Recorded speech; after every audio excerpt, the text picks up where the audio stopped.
Hello guys, welcome back to our YouTube channel. स्वागत है आप सबका आपके अपने यूट्यूब चैनल पर। सो गाइस, इस वीडियो में हम लोग डिस्कस करने वाले एक बहुत इंपॉर्टेंट पोस्ट को। That post is of attorney general of India. आपने बहुत सारे केसेस में ऐसा सुना होगा, particular name versus Union of India, particular organisation versus Union of India. तो ये जितने भी हम यूनियन ऑफ इंडिया वाले केसेस देखते हैं, उसमें जो सुप्रीम लॉयर सरकार की तरफ से जो सुप्रीम एडवोकेट होते हैं, वो हमेशा होते हैं अटॉर्नी जनरल ऑफ इंडिया। तो ये अटॉर्नी जनरल हमारे देश में हाईएस्ट लॉ ऑफिसर है। He is the highest law officer of India, या आप कह सकते हो इन्हीं को हम कहते हैं फर्स्ट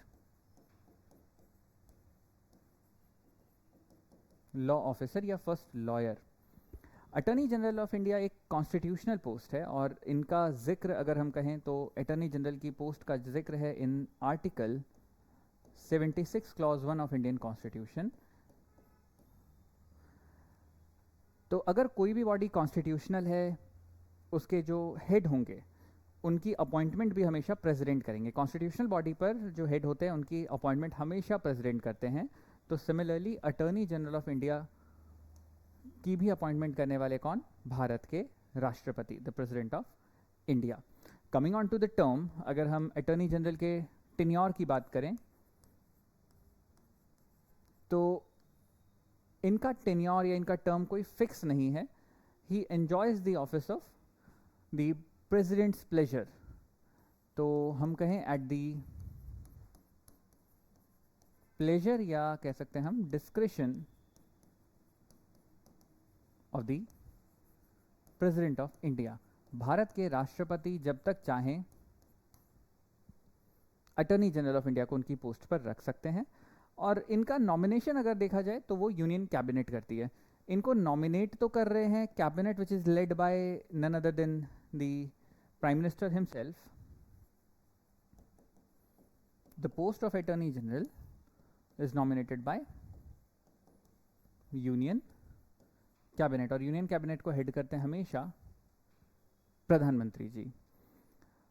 तो ये तो कुछ बेसिक सी बात हुई अटॉर्नी जनरल के रिगार्ड में।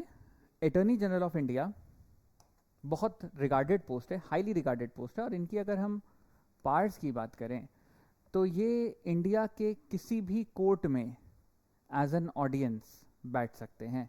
ही कैन बी एन ऑडियंस और Spectator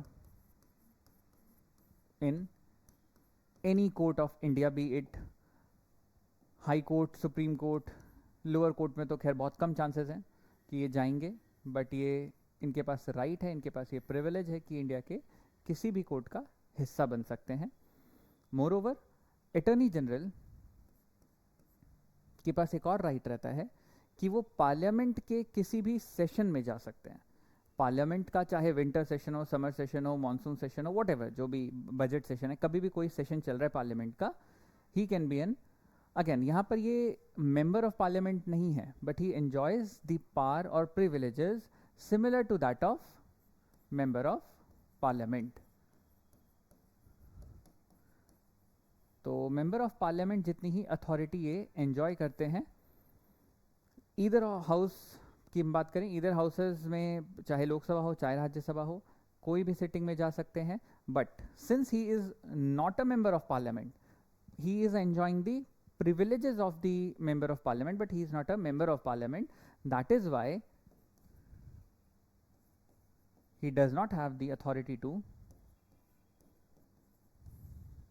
vote on a particular bill. किसी भी बिल पर ये वोट नहीं कर सकते क्योंकि ये मेंबर ऑफ पार्लियामेंट नहीं है। मेंबर ऑफ पार्लियामेंट के बराबर के प्रिविलेजेस एंजॉय करेंगे, हाउस ऑफ द पार्लियामेंट में जाकर बैठ सकते हैं, सिटिंग को पूरा सुन सकते हैं। और ऐसा इनको राइट क्यों दिया गया है? Because he is going to defend the government. तो जो गवर्नमेंट अपने पॉइंट ऑफ व्यू रखती है, जो गवर्नमेंट अपने जितने भी उनके फंडामेंटल्स हैं वो बताती है कि भाई कोई भी बिल अगर वो इंट्रोड्यूस कर रही है, कोई कानून अगर बन रहा है, what's the matter, what's the importance of that reason, what's the reason behind that decision. अब कोई भी, जैसे सपोज हम बोलते हैं सेक्युलर सिविल कोड, आजकल आप ये बड़ा सुन रहे हो क्योंकि पीएम मोदी जी ने इस बार 15 अगस्त की स्पीच में एक टर्म यूज़ किया है, सेक्युलर सिविल कोड। और उन्होंने साथ में ये भी कहा था कि इंडिया की सुप्रीम कोर्ट बहुत टाइम से it is laying the stress on the introduction of secular civil code in India. पहले तो हम लोग इसको यूनिफॉर्म सिविल कोड बोलते थे, आज भी बोलते हैं। कॉन्स्टिट्यूशन में यूसीसी का जिक्र होता है in article 44 of Indian constitution, जो कि एक हमारा directive principle of state policy है, जिसको हम हिंदी में राज्य के नीति निर्देशक सिद्धांत बोलते हैं। तो डायरेक्टिव प्रिंसिपल्स का पार्ट है यूसीसी, आर्टिकल 44 का हिस्सा है। उसको लेकर पीएम मोदी ने इस बार 15 अगस्त की स्पीच में भी बात की।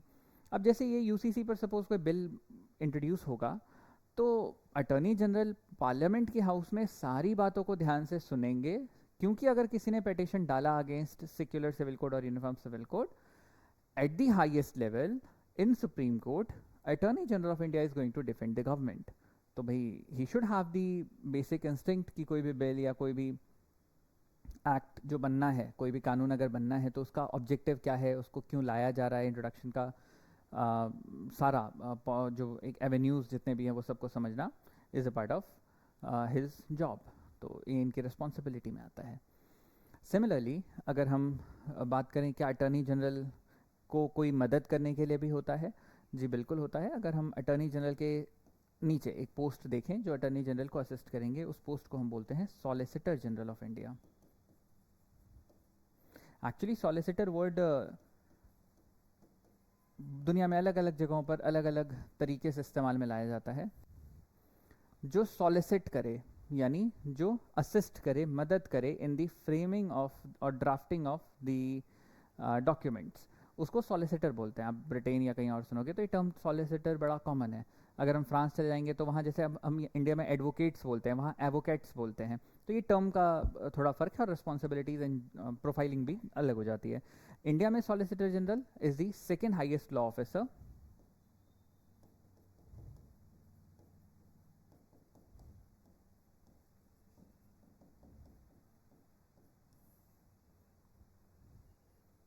इंडिया में whosoever is the solicitor general, वो असिस्ट करता है किसको, he assist the attorney general of India. और ये कॉन्स्टिट्यूशनल पोस्ट नहीं है, बट अगेन बहुत हाईली रैंक्ड ऑफिसर हैं, बिकॉज इनसे ऊपर सिर्फ एक ही रैंक ऑफिसर होता है इंडिया में, जिसको हम अटॉर्नी जनरल ऑफ इंडिया बोलते हैं। तो वो फर्स्ट लॉ ऑफिसर होगा, ये सेकंड लॉ ऑफिसर होगा। He is being assisted by another 4 additional solicitor generals, वो इनको असिस्ट करते हैं। वो भी अगेन बहुत सीनियर लॉयर्स होते हैं। तो अभी जैसे हम लोग बात करें सॉलिसिटर जनरल की, तो right now we have Tushar Mehta as our solicitor general. और अगर हम अटॉर्नी जनरल की बात करें, तो अटॉर्नी जनरल हमारे प्रेजेंट कौन है, we have R Venkat Ramani as our attorney general of India. और साथ ही साथ आपको ये भी पता होना चाहिए कि हमारे पहले यानी फर्स्ट कौन थे एजीआई। तो the first attorney general of India was MC Setalvad, बहुत फेमस लॉयर रहे हैं। वही इंडिया के पहले पहले एडिशनल हमारे अटॉर्नी जनरल ऑफ इंडिया भी रहे। मोर ओवर अटॉर्नी जनरल के साथ आपको कुछ चीज़ें और याद रखनी। वैसे तो गवर्नमेंट इनको एक फिक्स पे देती है of 2,25,000 per month, which will translate to somewhere close to 27 lakh per annum. But per cases की हियरिंग पर भी इनको पेमेंट मिलती है। जैसे अगर ये सिटी लिमिट्स को क्रॉस कर रहे हैं, सुप्रीम कोर्ट से कहीं किसी स्टेट हाई कोर्ट में जा रहे हैं, या कहीं भी दिल्ली से बाहर पिटिशन है वहाँ इनको जाना है, तो उसको इनको पर डे पर हियरिंग का चार्ज मिलता है। सिमिलरली ड्राफ्टिंग करना, leave petitions banana, what ever he is making, उसके लिए इनका एक एडिशनल पर डे पर हियरिंग का चार्ज होता है। Moreover he is not debarred from private practicing. Attorney general of India private practicing भी कर सकता है। गवर्नमेंट को तो केसेस लेंगे ही लेंगे, प्राइवेट प्रैक्टिसिंग में भी अटॉर्नी जनरल रहेंगे। सरकार उनको ऐसा पे आउट नहीं कर रही कि इस तरीके से कि भाई वो प्राइवेट प्रैक्टिसिंग से उनका मतलब उनका जॉब प्रोफाइल ही इस तरीके का है कि at the same time he can also work for the other organisations और other persons as well. But खास चीज़ ये होती है कि किसी भी सेंस में गवर्नमेंट के अगेंस्ट वो केसेस नहीं लेंगे, बिकॉज वो गवर्नमेंट के फेवर के लॉयर हैं, तो वो गवर्नमेंट के अगेंस्ट कोई केस नहीं लेते।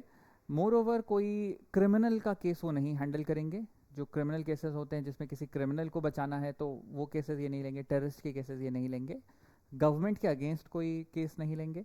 तो ये कुछ कंडीशंस हैं। अपार्ट फ्रॉम दैट बाकी जितने भी और कॉर्पोरेट केसेस वगैरह लेने हैं, he can take it at any point in time. उसमें गवर्नमेंट इनको कहीं पर भी रिस्ट्रिक्ट या डिबार नहीं करती है प्रैक्टिसिंग से। तो इतनी खास चीज़ें तो आपको in relation with the additional sorry in relation with the Attorney General of India पता होनी ही चाहिए.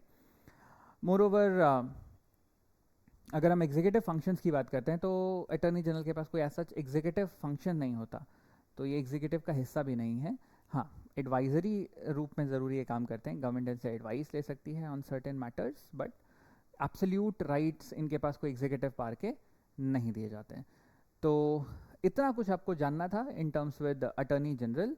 कॉन्स्टिट्यूशनल पोस्ट है, कॉन्स्टिट्यूशन के कौन से आर्टिकल में इंश्राइंड है, टर्म टेन्योर के बारे में आपको पता होना चाहिए, फर्स्ट एंड प्रेजेंट के बारे में पता होना चाहिए, over and above parts and Prestige के बारे में थोड़ी बहुत चीज़ें पता हो. क्वेश्चंस यूजुअली इसमें पूछा जाता है जनरल एक्सेप्शन बेस्ड क्वेश्चन, जैसे विच among the following statement is और आर ट्रू, या इनकरेक्ट और करेक्ट कुछ दे देगा आपसे, और फिर आपको 4 पॉइंट्स मिलेंगे and you have to identify the correct और इनकरेक्ट ऑप्शन.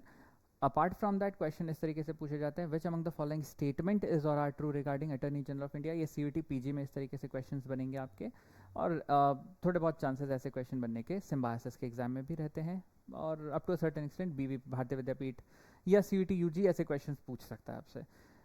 कई बार यहाँ पर कुछ क्वेश्चंस इस तरीके से बनते हैं, जैसे आपसे 4 लेफ्ट पर आपके एक कॉलम में दे देगा 4 कॉन्स्टिट्यूशनल पोस्ट का नाम, राइट पर आर्टिकल्स आपको दे देगा, और you have to just pair the correct ones, और मैच दी फॉलोइंग करके क्वेश्चन बनेगा, या आइडेंटिफाई द करेक्ट और इनकरेक्ट पेयर. इस तरीके से क्वेश्चंस यहाँ से पूछे जाते हैं. तो that was all about attorney general of India. मिलेंगे फिर बहुत जल्द कुछ नई वीडियो के साथ, कुछ नए टॉपिक पर डिस्कशन करेंगे.